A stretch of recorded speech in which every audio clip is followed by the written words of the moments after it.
Hello, my name is Kevin, and I'm a sugarholic. Junk food junkie.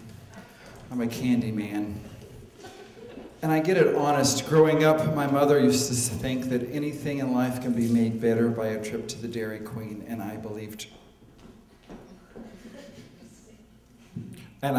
her. You know, I wasn't always ashamed of the fact that I eat like a 10-year-old white trash redneck child.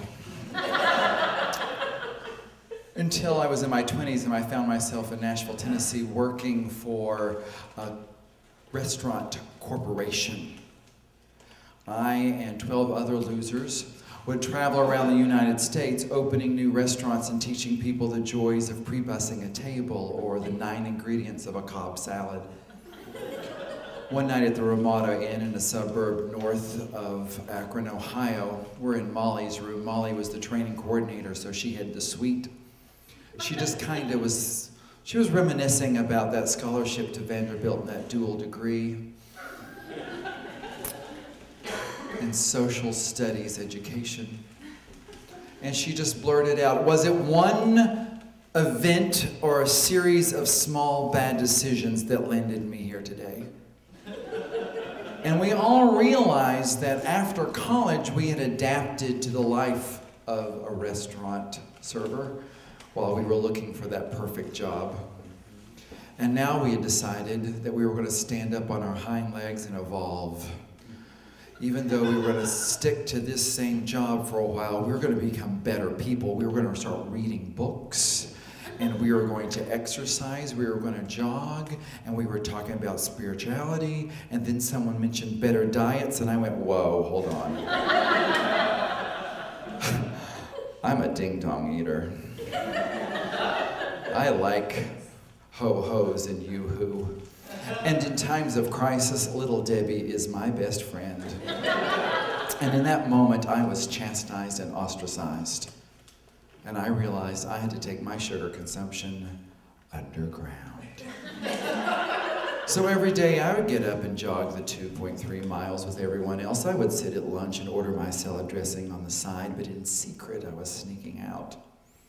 And as they put on 5 or 6 pounds from eating brown rice and whatever else the garbage they were putting in their bodies, I was going out with the crew, drinking till 3 a.m., getting up at 7, and with a pot of coffee, a box of glazed donuts, and a pocket full of Smarties. I was making it through the day. I was running circles around them. I was the Energizer Bunny, and I had the focus and the concentration of a poker player.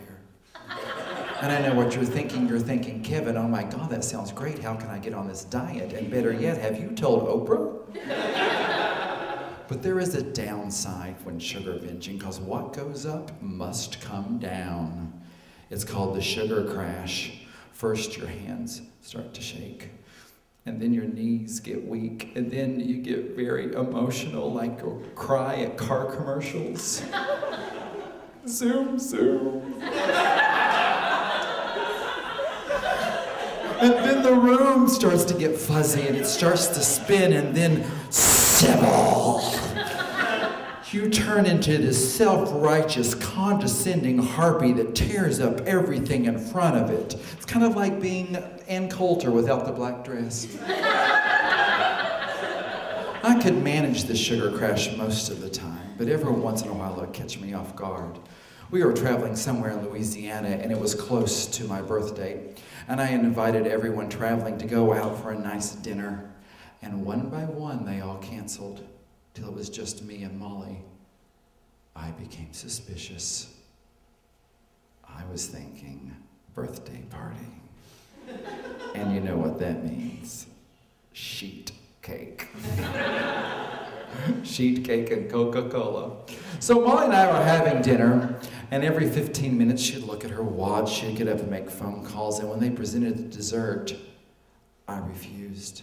I knew what was in my future, even though my hands were starting to tremble already. When we got back to her suite, I ran in and I ran into the kitchenette. Where was it? Where's the 2-liter of Coke? Where's the red Solo cups and the sheet cake? Nowhere to be found. I walked into the living room, and there were my friends, 4 of them, sitting in chairs. I waited for them to jump up and shout surprise, but they didn't, and I was, oh, that's right, we're adults now, we've evolved. Molly took a seat. There was my friend April, the simple and sweet hostess trainer. John, the 32-year-old dishwasher trainer with a ponytail down his back. And Molly, the other server trainer. And then there was this lady, Judy. She was in a smart little outfit, little suit. And she spoke in low and soft tones. And she stood up and she said, "My name's Judy. And your friends have invited me here tonight to help facilitate tonight's activities." Oh my God, a party planner! I am so excited. I am psyched at this point. So I sit down and Molly has a little letter she's going to read me. Oh my goodness. And she opens it up and she says, "I love you very much." Oh my God. This is so sweet. And my knees start to get weak. And she starts to talk about me and how much she loves me until she gets to that phrase, "But your behavior of late has affected my life negatively in the following ways." Wait a minute. This isn't my birthday party. This is an intervention. You have an intervention for a sugar addiction? What is that? And then April starts to talk. "Sometimes you just get really mean. Like that time you said it wasn't the fact I didn't know how to do my job, it's just the fact I was blonde." Well, I had said it, but I was crashing at the time. Or John is reading his letter, and he's like, "Dude, I've been here myself, and like, dude, an inpatient facility is not, inpatient facility, what is an inpatient facility for someone who has a sugar addiction? It's like a Whole Foods with beds? I don't know what's going on here." And I'm starting to get emotional. Where is the sheet cake? Lori opens up her letter and she just starts crying. "I love you, I love you, I love you, I love you. I love you, I love you, I love you. And I went through this with my dad and I can go with this with you." And I'm like, "Lori, buck up. Your dad had a cocaine addiction." I don't have a cocaine addiction. I have a sugar addiction. She goes, "Well, I came to your room this morning and you had like this powder. I was eating those donuts, those little frosted donuts." And she said, "We went to the mall the other day and you were all sweet and then all of a sudden you got mean and then you disappeared and you came back and you were rubbing your gum. I had a Cinnabon and a raisin got caught in my tooth. Does anyone in the room have a fucking Tic Tac?" About that time, Judy, the intervention wench, gets up and blah, blah, blah, calm down, and I realized I had to take control of the situation. I grabbed Molly by the hand. We went down the hallway, down the stairs to the vending machine, and being a good sugar addict, I had a pocket full of quarters. Bang, bang, bang, into the machine. I picked up my bounty, I went back, and I set everyone down. And I ripped open those Twizzlers, and I didn't eat one delicately at a time. Oh, no. The whole pack. And they're staring in surprise as I take whole M&Ms and wash them down with 16 ounces of Mountain Dew. And I start to return to my own jovial self. See, guys, it's just the sugar, not cocaine. So I had to come clean with all my binging and my hiding. I had to make some concessions. I had to agree to eat food that end in vowel sounds, like tofu and avocado, quinoa.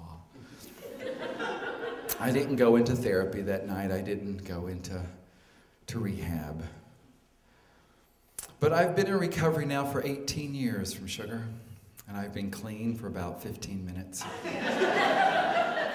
I don't travel anywhere in Virginia without gummy bears.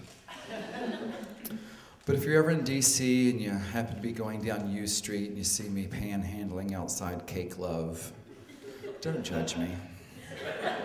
Just do me a favor. Walk on by. Thank you.